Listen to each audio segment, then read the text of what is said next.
Good morning, students.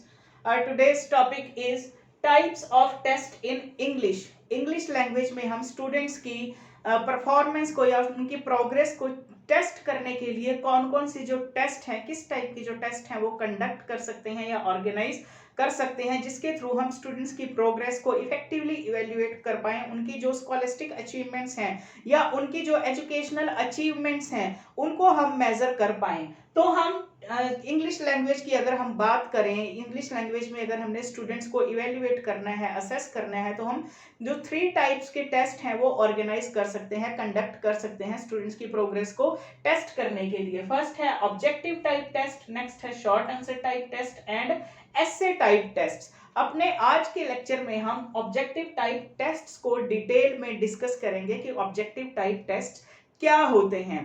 तो first of all हम meaning इसका समझते हैं कि ऑब्जेक्टिव टाइप टेस्ट क्या है। ऑब्जेक्टिव टाइप टेस्ट में हम स्टूडेंट्स को इवेल्युएट करने के लिए कुछ ऐसे जो क्वेश्चंस हैं या टेस्ट हैं वो प्रिपेयर करते हैं, जिनके थ्रू हम स्टूडेंट्स को मींस ऑब्जेक्टिवली जो है स्टूडेंट्स को हम इवेल्युएट कर पाए उनके परफॉर्मेंस को। इसमें जो क्वेश्चंस या इसमें जो आइटम होते हैं इस टाइप के टेस्ट में वो कैसे होते हैं, जिनका की रिस्पॉन्स स्टूडेंट 1 वर्ड में दे या 2 वर्ड्स में दे मैक्सिमम।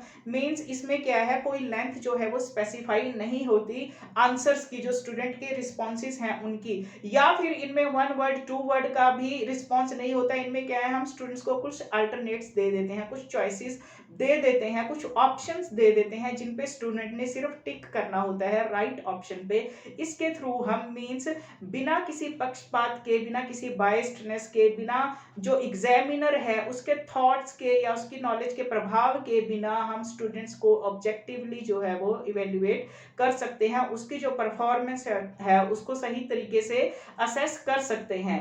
ऑब्जेक्टिव टाइप टेस्ट को हम 2 पार्ट्स में डिवाइड कर सकते हैं। एक है रिकॉल टाइप टेस्ट और recognition type test. Recall type test कैसे होते हैं कि जिनमें स्टूडेंट्स अपने पास्ट के जो एक्सपीरियंसेस हैं उनके थ्रू स्टूडेंट्स क्या है, हमारे जो क्वेश्चंस हैं, जो आइटम है उसका रिस्पॉन्स करता है अपने पास्ट के एक्सपीरियंसेस के बेसिस पे। अपने पास्ट के एक्सपीरियंसेस को रिकॉल करके स्टूडेंट जो है वो किसी क्वेश्चन को आंसर जो है वो रिस्पॉन्स जो है वो रिप्लाई करता है। इसको भी रिकॉल टाइप क्वेश्चंस को या टेस्ट को भी हम फर्दर 2 टाइप्स में डिवाइड कर सकते हैं। एक है सिंपल रिकॉल टाइप और एक है fill in the blank type. Simple recall type में क्या है, हम स्टूडेंट को एक स्टेटमेंट दे देते हैं, क्वेश्चन की फॉर्म में हमने एक स्टेटमेंट दे दी, स्टूडेंट उसका सिंपली रिस्पॉन्स करेगा। सपोज हमने एक स्टेटमेंट दी स्टूडेंट को कि सन राइजेस इन द, उसके आगे क्वेश्चन मार्क लगा दिया हमने, तो स्टूडेंट क्या है, रिस्पॉन्स करेगा sun rises in the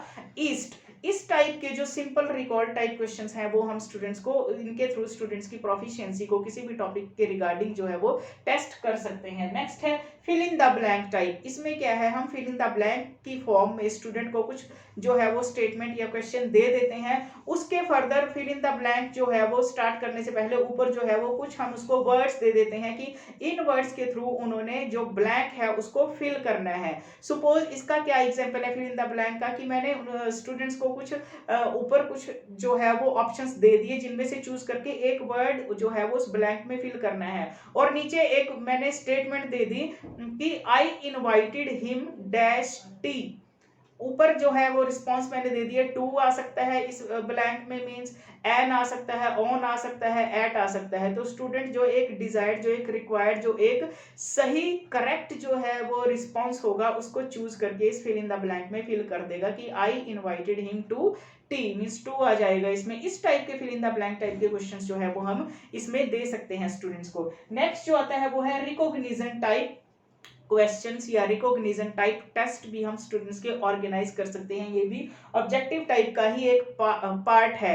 recognition type test में क्या होता है कि स्टूडेंट रिकॉग्नाइज करके, मींस जो स्टेटमेंट, जो क्वेश्चन हमने इसको दिया है उसको अच्छे तरीके से पहचान करके, अंडरस्टैंड करके स्टूडेंट अपना रिस्पॉन्स देता है। इसमें क्या है, इसको भी फर्दर हम कई सारे पार्ट्स में डिवाइड कर सकते हैं इन टेस्ट को भी। फर्स्ट है मल्टीपल चॉइस टाइप टेस्ट। इसको हम क्या एमसीक्यूज भी बोल सकते हैं। इसमें क्या है, हमने स्टूडेंट को एक क्वेश्चन पूछ लिया, उसके 4 रिस्पॉन्सेज, उसके 4 रिस्पॉन्सेज स्टूडेंट्स को हम दे देते हैं कि जो भी रिस्पॉन्स करेक्ट है उस पे स्टूडेंट ने सिंपली टिक करना है कि ए ऑप्शन करेक्ट है, बी करेक्ट है, सी करेक्ट है या डी करेक्ट है। इसमें सपोज हमने, इसका क्या एग्जांपल है, सपोज हमने स्टूडेंट को क्वेश्चन पूछा पैरेट इज अ, ऑप्शन उसको दे दिया, ए ऑप्शन बर्ड की parrot is a bird, B option में दे दिया कि parrot is a animal, B option में एनिमल दे दिया, सी ऑप्शन में फ्लावर दे दिया, डी ऑप्शन में नन ऑफ दीज दे दिया। तो स्टूडेंट जो एक करेक्ट रिस्पॉन्स है उसके अकॉर्डिंग, स्टूडेंट के अकॉर्डिंग उस पर टिक कर देगा कि parrot is a, A option correct है बर्ड। इस टाइप से एमसीक्यूज जो है वो स्टूडेंट्स को हम दे सकते हैं। नेक्स्ट है ट्रू फॉल्स और यस और नो टाइप क्वेश्चंस। इसमें क्या है, हम एक स्टेटमेंट दे देते हैं जिसका कि स्टूडेंट को या तो ट्रू लिख के रिस्पॉन्स करना है, अगर वो स्टेटमेंट ट्रू है तो उसके आगे टी लिख देगा, अगर वो स्टेटमेंट फॉल्स है तो उसके आगे फॉल्स लिख देगा। यस और नो में भी इसका रिस्पॉन्स कर देगा, अगर वो स्टेटमेंट सही है, करेक्ट है तो उसके आगे वाई लिख देगा या यस लिख देगा, अगर वो स्टेटमेंट गलत है तो उसके आगे एन लिख देगा या नो लिख देगा स्टूडेंट। सपोज इसका क्या एग्जाम्पल है कि हमने स्टूडेंट को एग्जाम्पल दिया कि इंडिया इज आवर स्टेट, हमने स्टूडेंट को एक स्टेटमेंट दे दी कि इंडिया इज आवर स्टेट, इसके आगे स्टूडेंट ने ट्रू या फॉल्स में या यस और नो में रिप्लाई करना है। स्टूडेंट जो है वो अपने अंडरस्टैंडिंग के बेसिस पे स्टेटमेंट को अंडरस्टैंड करेगा, पढ़ेगा और अपना रिस्पॉन्स करेगा कि इंडिया इज अ स्टेट, कि इंडिया एक स्टेट है या कंट्री है एक, ठीक है। अगर उसको रिस्पॉन्स सही पता होगा तो उसके आगे फॉल्स लिखेगा, एफ में रिस्पॉन्स करेगा क्योंकि इंडिया एक स्टेट नहीं, इंडिया जो है वो हमारी कंट्री है, तो उसके आगे वो एफ लिख देगा या एन लिख देगा। इस टाइप से स्टूडेंट्स को हम ट्रू फॉल्स या यस और नो टाइप के क्वेश्चंस के थ्रू भी उसकी अंडरस्टैंडिंग एबिलिटी को, उसकी जो अचीवमेंट है उसको असेस कर सकते हैं।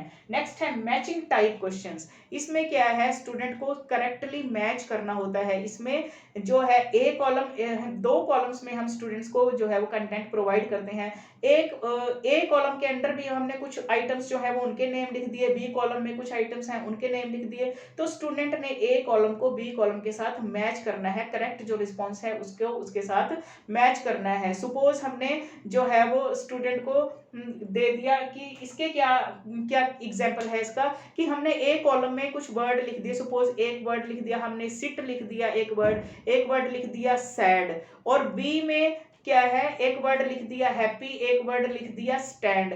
तो स्टूडेंट क्या करेगा, सिट के साथ स्टैंड को मैच कर देगा और सैड के साथ हैप्पी को मैच कर देगा। इस टाइप से मैचिंग टाइप जो क्वेश्चंस हैं उनके थ्रू एक जो स्टूडेंट है वो इफेक्टिवली अपने रिस्पॉन्स को दे सकता है और टीचर स्टूडेंट की जो परफॉर्मेंस है उसको असेस कर सकता है। नेक्स्ट है classification type questions. Classification type questions के थ्रू भी हम स्टूडेंट की अंडरस्टैंडिंग एबिलिटी को जज कर सकते हैं, असेस कर सकते हैं। इसमें हम स्टूडेंट्स को कुछ आइटम्स के नेम लिख के दे देते हैं, कुछ थिंग्स के नेम लिख के दे दिए। सपोज इसका क्या एग्जांपल है कि जैसे हमने स्टूडेंट को लिख दिया chair, milk, table, T, bed, mobile, camera, radio, television, इस टाइप के कुछ डिवाइसेस के या थिंग्स के नेम लिख दिए, तो स्टूडेंट इनको इनकी प्रॉपर्टी के अकॉर्डिंग या नेचर के अकॉर्डिंग अलग अलग से क्लासिफाई कर लेगा कि जो फर्नीचर है उसमें क्या क्या आ जाएगा, टेबल चेयर आ जाएगा, बेड आ जाएगा। जो इलेक्ट्रॉनिक डिवाइसेस हैं या जो फिर अपने कम्युनिकेशन के डिवाइसेस हैं उनके लिए मोबाइल फोन आ जाएगा, रेडियो, टेलीविजन, कंप्यूटर, इस टाइप के डिवाइसेस आ जाएंगे। या फिर जो हमारे मीन्स जिनको हम बेवरेजेस बोलते हैं, मीन्स ड्रिंकिंग, जो ड्रिंक से रिलेटेड जो हमारे जो पदार्थ हैं या थिंग्स हैं उनमें टी आ जाएगा, मिल्क आ जाएगा। इस टाइप से स्टूडेंट कैटेगराइज कर पाएगा, क्लासिफाई कर पाएगा थिंग्स को अलग अलग उनके नेचर के अकॉर्डिंग। नेक्स्ट है analogy type questions. Analogy type questions में क्या होता है कि हम स्टूडेंट को एक जो कॉलम है वो दे देते हैं। सपोज इसका क्या एग्जांपल है एनालॉजी टाइप क्वेश्चन में कि हम ऐसे वर्ड, स्टूडेंट को 2 ऐसे वर्ड दे दिए हमने जिनमें कि एक स्पेसिफिक रिलेशनशिप है दोनों वर्ड्स में। ऐसे ही फिर हमने नेक्स्ट वर्ड, जो थर्ड वर्ड हमने स्टूडेंट को देना है वो लिख दिया हमने थर्ड वर्ड, और फोर्थ जो है वो ब्लैंक छोड़ दिया और स्टूडेंट ने एक करेक्ट रिस्पॉन्स जो है वो उस फोर्थ वर्ड में फिल करना है। सपोज हमने स्टूडेंट को एक जो मींस पेयर है वर्ड्स का वो दे दिया कि सीता गर्ल, कि सीता जो है वो एक गर्ल का नाम है, रोहन आगे डैश ब्लैंक छोड़ दिया कि सीता अगर एक गर्ल का नाम है तो रोहन जो है वो एक बॉय का नाम होगा। तो स्टूडेंट क्या करेगा कि उसमें बॉय फिल कर देगा उस ब्लैंक में। इस टाइप की जो एनालॉजी से रिलेटेड टाइप क्वेश्चंस हैं, इनके थ्रू भी हम स्टूडेंट की अंडरस्टैंडिंग एबिलिटी को चेक कर सकते हैं, असेस कर सकते हैं, इवेल्युएट कर सकते हैं। तो ये था हमारा ऑब्जेक्टिव टाइप टेस्ट, जो हम स्टूडेंट्स की प्रोफिशिएंसी या उसकी अचीवमेंट को टेस्ट करने के लिए इंग्लिश लैंग्वेज में कंडक्ट कर सकते हैं। इनके थ्रू स्टूडेंट्स को हम इफेक्टिवली उसकी परफॉर्मेंस को इवेल्युएट या जज कर सकते हैं। अपने नेक्स्ट वीडियो में हम डिस्कस करेंगे कि ऑब्जेक्टिव टाइप क्वेश्चंस के क्या एडवांटेजेस हैं और क्या डिसएडवांटेजेस हैं, और जो फर्दर 2 टाइप्स हैं, शॉर्ट आंसर टाइप टेस्ट और ऐसे टाइप टेस्ट, इनको भी हम अपने नेक्स्ट वीडियो में कवर करेंगे। आई होप आपको ये कंटेंट समझ आया होगा। Thank you.